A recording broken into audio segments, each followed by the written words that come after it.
ಇಂದಿನಿಂದ ಒಳ ಮೀಸಲಾತಿ ಸಂಬಂಧ ಸರ್ವೆ ನಡೆಯುತ್ತೆ. ಹಿನ್ನೆಲೆ ಪರಿಶಿಷ್ಟ ಸರ್ವೆಗಳ ಒಂದು ಜಾತಿಗಳ ಸರ್ವೆಗೆ ಮುಂದಾಗ್ತಿದ್ದು ನ್ಯಾಯಮೂರ್ತಿ ಎಚ್.ಎನ್. ನಾಗಮೋಹನ್ ನೇತೃತ್ವದ ಏಕಸದಸ್ಯ ಪೀಠ ವಿಚಾರಣಾ ಆಯೋಗ ಪರಿಶಿಷ್ಟ ಜಾತಿಗಳ ಸಮಗ್ರ ಸಮೀಕ್ಷೆ ನಡೆಸುತ್ತೆ.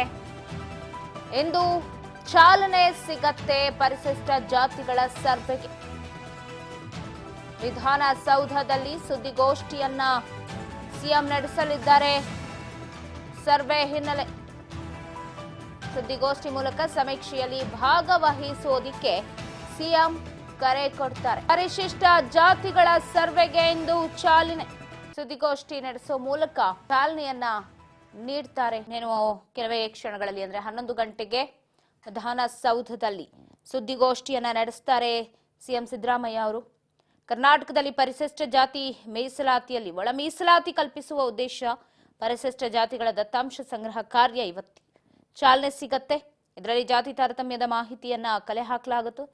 ಅದರ ಆಧಾರದ ಮೇಲೆ ಒಳ ಮೀಸಲಾತಿ ಸೌಲಭ್ಯ ಕಲ್ಪಿಸಲು ಚಿಂತನೆಯನ್ನ ಮಾಡಲಿದ್ದು ನಿವೃತ್ತ ನ್ಯಾಯಮೂರ್ತಿ ಎಚ್.ಎನ್. ನಾಗಮೋಹನ್ ದಾಸ್ ನೇತೃತ್ವದ ಏಕಸದಸ್ಯ ವಿಚಾರಣಾ ಆಯೋಗ ಪರಿಶಿಷ್ಟ ಜಾತಿಗಳ ಸಮಗ್ರ ಸಮೀಕ್ಷೆ 2025 ಅದರ ರೂಪುರೇಖೆಗಳು ಏನೆಲ್ಲ ಇದೆ ಅದನ್ನ ಸಿದ್ಧಪಡಿಸಿ 3 ಹಂತಗಳಲ್ಲಿ ಪರಿಶಿಷ್ಟ ಜಾತಿ ಉಪಜಾತಿ ಸಮಗ್ರ ಸಮೀಕ್ಷೆ 2025 ನಡೆಸಲಿದ್ದು ಮೊದಲ ಹಂತ ಇಂದಿನಿಂದ 17ರವರೆಗೆ ನಡೆಯುತ್ತೆ. ಎರಡನೇ ಹಂತ 19ರಿಂದ 21. ಮೊದಲ ಹಂತದಲ್ಲಿ ಮನೆ ಮನೆಗೆ ತೆರಳಿ ದತ್ತಾಂಶ ಸಂಗ್ರಹ ಮಾಡುವುದು. ಎರಡನೇ ಹಂತ ಮತಗಟ್ಟೆಗೆ ಹೋಗಿ ವಿಶೇಷ ಶಿಬಿರವನ್ನ ನಡೆಸೋದು. ಅದಾದ ನಂತರ ಮೂರನೇ ಹಂತ 19ರಿಂದ 21 ಮೊಬೈಲ್ ಆಪ್ ಮೂಲಕ ಸ್ವಯಂ ಘೋಷಣೆ. ಅಂದ್ರೆ 21ರಿಂದ ಮೇ 5ರಿಂದ 21ರವರೆಗೂ ಕೂಡ ನಡೆಸುತ್ತೆ ಈ ಒಂದು ಸಮೀಕ್ಷೆ. ಸೊ ಹಾಗಾಗಿ ಕೆಲವೇ ಕ್ಷಣಗಳಲ್ಲೇ ಸುದ್ದಿಗೋಷ್ಠಿಯನ್ನ ಕೂಡ ಮಾಡ್ತಾರೆ ಸಿಎಂ ಸಿದ್ದರಾಮಯ್ಯನವರು. ಈ ಬಗ್ಗೆ ಮತ್ತಷ್ಟು ಅಪ್ಡೇಟ್ಸ್ ಕೊಡ್ತಾರೆ ಪ್ರತಿನಿಧಿ ಬಸವರಾಜ್. ಇವತ್ತು ಏನು ಒಳ ಮೀಸಲಾತಿ ಸಂಬಂಧ ಸರ್ವೆಗೆ ಚಾಲನೆ ದೊರಕತ್ತೆ. ಕೆಲವೇ ಕ್ಷಣಗಳಲ್ಲಿ ಚಾಲನೆ ಸಿಗತ್ತೆ ಅಂತಾನೆ ಹೇಳ್ಬೋದು. ಸಿದ್ದರಾಮಯ್ಯನವರು ಈ ಕುರಿತು ಸುದ್ದಿಗೋಷ್ಠಿಯನ್ನ ಕೂಡ ನಡೆಸ್ತಾರೆ. ಎಷ್ಟೊತ್ತಿಗೆ ಸುದ್ದಿಗೋಷ್ಠಿ ಇದೆ, ಸದ್ಯದ ಅಪ್ಡೇಟ್ಸ್ ಏನೆಲ್ಲ ಸಿಗ್ತಾ ಇದೆ? ರಾಜ್ಯದಲ್ಲಿ ಒಳ ಮೀಸಲಾತಿ ಜಾರಿ ಆಗಬೇಕು ಅನ್ನುವಂತಹ ನಿಟ್ಟಿನಲ್ಲಿ ಬಹು ವರ್ಷಗಳಿಂದಲೂ ಕೂಡ ಹೋರಾಟವನ್ನ ಮಾಡ್ತಾನೆ ಇತ್ತು.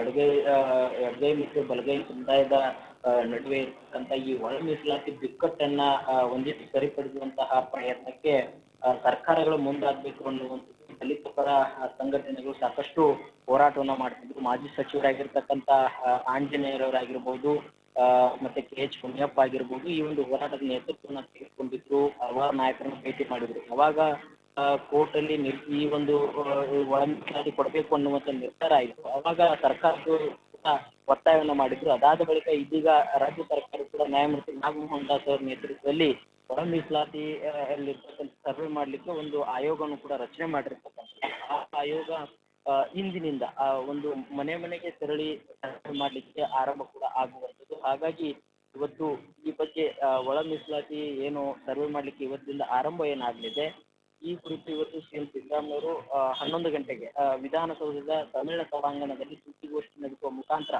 ಈಗಾಗಲೇ ಒಳ ಮೀಸಲಾತಿ ಸಂಬಂಧಪಡುವಂತಹ ಸಮುದಾಯದ ಏನಿದ್ದಾರೆ ಆ ಎಲ್ಲಾ ಸಮುದಾಯದ ಪ್ರತಿಯೊಬ್ಬರು ಕೂಡ ತಮ್ಮ ಮಾಹಿತಿಯನ್ನ ಕೊಡಬೇಕು ಸರ್ಕಾರಕ್ಕೆ.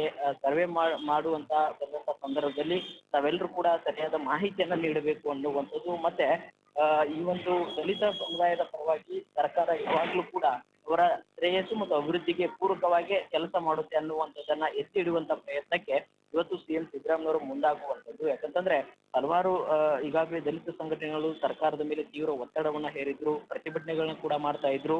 ಸೊ ಹಾಗಾಗಿ ಇವತ್ತಿನಿಂದ ಮನೆ ಮನೆಗೆ ತೆರಳಿ ಅಂತಕ್ಕಂಥದ್ದು 3 ಹಂತದಲ್ಲಿ ಈ ಸರ್ವೆ ಕಾರ್ಯ ಕೂಡ ಆಗುವಂಥದ್ದು. ಅದರಲ್ಲಿ ಪ್ರಮುಖವಾಗಿ ಈಗಾಗಲೇ ದತ್ತಾಂಶಗಳ ಒಂದು ಅಂಕಿಅಂಶಗಳ ಸಂಗ್ರಹಣೆ ಮಾಡುವಂತ ನಿಟ್ಟಿನಲ್ಲಿ ಯಾವುದೇ ಕಾರಣಕ್ಕೂ ಕೂಡ ಈ ಒಂದು ಸಂಘಟನೆಗಳ ಮುಖಾಂತರ ಸಂಘ ಸಂಸ್ಥೆಗಳ ಮುಖಾಂತರ ಯಾವುದೇ ರೀತಿ ಮಾಹಿತಿ ಕಲೆ ಹಾಕುವ ಹಾಗಿಲ್ಲ. ನೇರವಾಗಿ ಸರ್ಕಾರದಿಂದ ನೇಮಕವಾಗಿರ್ತಕ್ಕಂಥವ್ರೆ ಮನೆ ಮನೆಗೆ ತೆರಳಿ ಆ ಒಂದು ಅಂಕಿಅಂಶಗಳನ್ನ ಪಡೆದುಕೊಳ್ಬೇಕು. ಮತ್ತೆ ಇನ್ನೊಂದು ಪ್ರಮುಖವಾಗಿ ಯಾರೆಲ್ಲ ಬೇರೆ ಬೇರೆ ಎಲ್ಲಿ ಆ ಒಂದು ಸಮುದಾಯದವರು ಎಲ್ಲೇ ಇದ್ರೂ ಸಹಿತ ಅವರ ಒಂದು ಅಂಕಿಅಂಶಗಳನ್ನು ಕೂಡ ತೆಗೆದುಕೊಳ್ಳುವಂತ ಏನಿದೆ ಶುದ್ಧೀಕರಣ ಏನಿದೆ ಈ ಒಂದು ಆಧುನಿಕ ತಂತ್ರಜ್ಞಾನದ ಕೂಡ ಅದನ್ನ ತೆಗೆದುಕೊಳ್ಬೇಕು ಅನ್ನುವಂಥದ್ದು. ಮತ್ತು ಮೊಬೈಲ್ ಆ್ಯಪ್ ಅನ್ನು ಕೂಡ ಮಾಡಿರ್ತಕ್ಕಂಥ ಆ ಮುಖಾಂತರ ಕೂಡ ಯಾವೆಲ್ಲ ಜಾತಿ ಅವರ ಎಷ್ಟು ಜನಸಂಖ್ಯೆ ಇದೆ ಅನ್ನುವಂಥದ್ದನ್ನು ಕೂಡ ಮತ್ತೆ ಅವರ ಆರ್ಥಿಕ ಸ್ಥಿತಿಗತಿಯು ಕೂಡ ಸಂಬಂಧಪಟ್ಟಂತೆ ಕೂಡ ಎಲ್ಲಾ ಅಂಕಿಅಂಶಗಳನ್ನು ಕೂಡ ತೆಗೆದುಕೊಳ್ಬೇಕು ಅನ್ನುವಂತಹ ನಿಟ್ಟಿನಲ್ಲಿ ರಾಜ್ಯ ಸರ್ಕಾರ ಆಯೋಗಕ್ಕೆ ಶಿಫಾರಸು ಕೂಡ ಮಾಡಿರ್ತಕ್ಕಂಥದ್ದು. ಆಯೋಗ ಈ ಸರ್ಕಾರ ಹಾಕಿಕೊಟ್ಟಿರ್ತಕ್ಕಂಥ ಗೈಡ್ಲೈನ್ಸ್ ಮುಖಾಂತರವೇ ಸರ್ವೆ ಮಾಡ್ಲಿಕ್ಕೆ ಕೂಡ ಮುಂದಾಗುವಂಥದ್ದು. ಹಾಗಾಗಿ ಇಂದಿನಿಂದ ಆ ಒಂದು ಮನೆ ಮನೆಗೆ ತೆರಳಿ ಸರ್ವೆ ಏನು ಕಾರ್ಯ ಇದೆ, ಈಗಾಗಲೇ ಸರ್ಕಾರದ ಮಟ್ಟದಲ್ಲಿ ಆಯೋಗ ಯಾರನ್ನೆಲ್ಲ ನೇಮಕ ಮಾಡಬೇಕು, ಅಧಿಕಾರಿಗಳನ್ನಾಗಿರ್ಬೋದು ಮತ್ತೆ ಅದಕ್ಕೆ ಸಂಬಂಧಪಟ್ಟಂತ ಸಿಬ್ಬಂದಿಗಳನ್ನಾಗಿರ್ಬೋದು, ಅವೆಲ್ಲವನ್ನು ಕೂಡ ಆ ಒಂದು ಕಾರ್ಯವನ್ನ ಯಶಸ್ವಿ ಮಾಡಿರ್ತಕ್ಕಂಥದ್ದು. ಹಾಗಾಗಿ ಇವತ್ತಿನಿಂದ ಆರಂಭವಾಗುವಂತಹ ಹಿನ್ನೆಲೆಯಲ್ಲಿ ಸಿಎಂ ಸಿದ್ದರಾಮಯ್ಯ ಅವರು ಸುದ್ದಿಗೋಷ್ಠಿ ನಡೆಸಿ ಮಾಹಿತಿಯನ್ನ ನೀಡಲಿದ್ದಾರೆ. ಪವಿತ್ರ.